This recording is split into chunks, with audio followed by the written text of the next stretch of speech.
Terus boleh nggak scrolling TikTok? Boleh, boleh banget.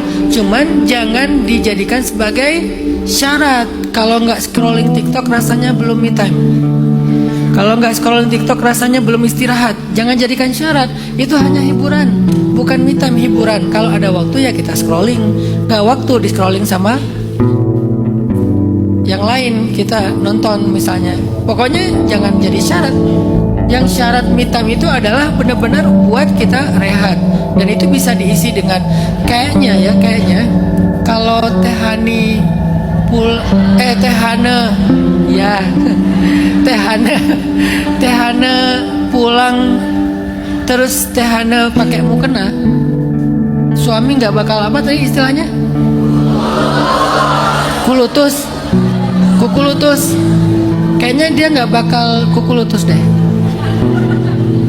Kan istrinya sholat. Atau bisa aja sih ya, kejar aja surga sendiri, masuk aja surga sendiri. Mungkin bisa gitu ya kali ya.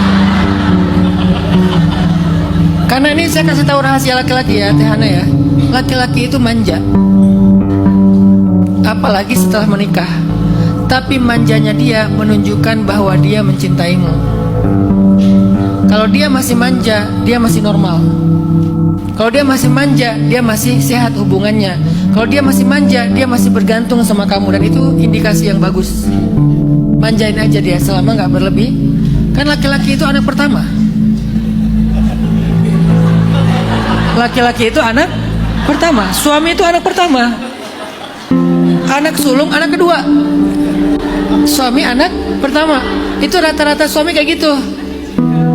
Muncul sisi ke childishnya tuh muncul kalau lagi ada istrinya tuh kayak manja banget, segala nggak bisa, padahal dia sebetulnya kan kuat kan laki-laki secara fitrah lebih kuat dari perempuan, tapi karena manjanya ngambil piring nggak bisa, ngambil nasi nggak bisa, pakai baju nggak bisa, dan itu bagian dari cinta. Jadi Tehana, lihatlah itu sebagai salah satu cara dia mencintai Tehana. Apa? Act of service.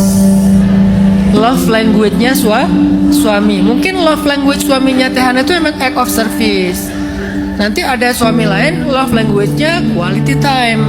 Yang penting udah pulang, nggak masak nggak apa-apa, yang penting ada orangnya di rumah, quality time.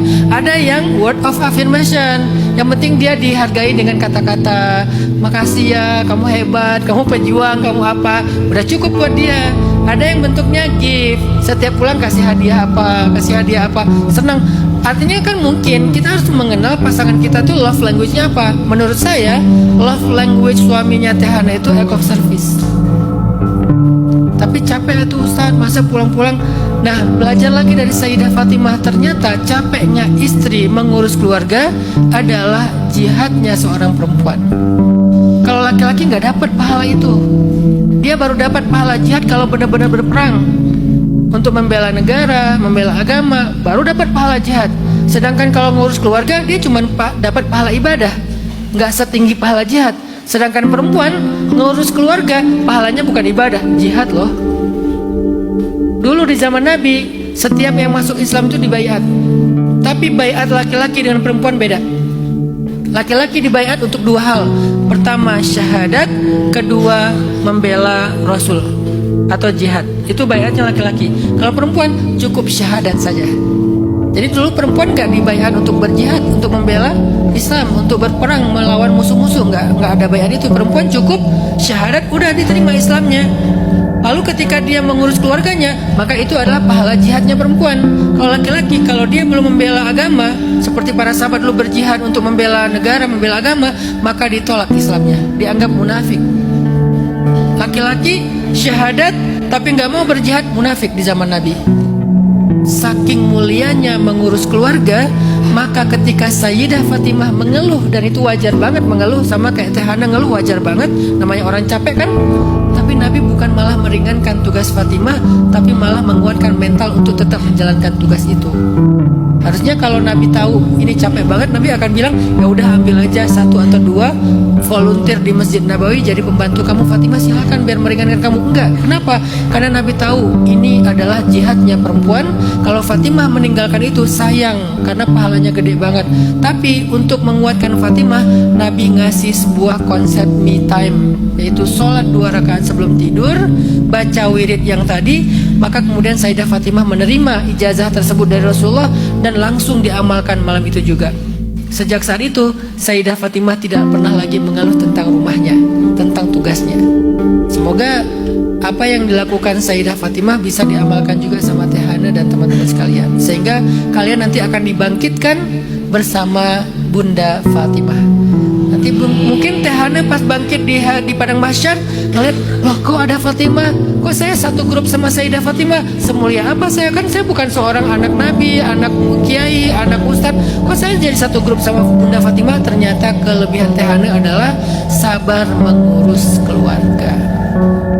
Bagaimana kalau menitipkan anak ke mertua, selama mertuanya atau orang tuanya ridho, nggak apa-apa.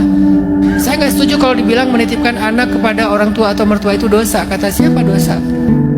Dosa itu kalau kita maksa, dosa itu kalau kita merintah. Tapi kalau kita saling berbagi beban, karena kan setelah menikah itu kita bukan pisah keluarga kan, tapi nambah keluarga. Menikah bukan pisah keluarga, nambah keluarga. Berarti lebih banyak orang yang kita bisa berbagi beban, itu maksudnya. Pemikiran masyarakat kita kalau udah berkeluarga itu pisah, kalau udah menikah itu pisah keluarga, itu menurut saya agak keliru tuh. Berarti ini bukan keluarga kita lagi, keluarga. Cuman sekarang keluarganya jadi nambah. Ada pasangan, ada mertua, ada keluarga besar dari pasangan. Itu jadi keluarga kita juga. Berarti beban kita nanti jadi dibagi rame-rame. Walaupun cara baginya bukan berarti setiap hari ganti anak kita dirawat siapa, bukan gitu juga. Artinya ada beban yang dikasih, yang dibaginya dengan pasangan, ada beban yang dibaginya dengan orang tua, dengan mertua, ada beban yang dibaginya dengan paman, ada beban yang dibaginya dengan ipar, dengan sepupu, dengan saudara. Kan setiap beban beda-beda ke siapa kita berbaginya. Jadi menikah bukan punya keluarga sendiri, tapi menambah anggota keluarga, menambah keluarga besar. Yang tadinya satu keluarga sekarang jadi 2 keluarga besar. Sehingga nggak apa-apa banget kalau mertuanya nggak keberatan, kalau mertuanya merasa berkenan. Kadang sebagai kakek atau nenek senang juga loh ngerawat cucu. Saya banyak mendengar dari para kakek nenek, ternyata kalau udah punya cucu lebih sayang cucu daripada anak, kata mereka. Banyak yang kayak gitu, selama kita tidak menganggap mereka sebagai asisten rumah tangga, yang artinya kita menuntut mereka sempurna gitu. Kalau ada kesalahan sedikit banyak, ya maafkan, kasih tahu baik-baik. Jangan dianggap kan udah dibayar. Itu bukan bayaran, karena kita nggak akan pernah bisa membayar mereka. Itu bahasanya kayak apa ya, pemberian cintalah, bentuk dari cara kita kayak berterima kasih, walaupun itu sama sekali nggak membayar kebaikan mereka.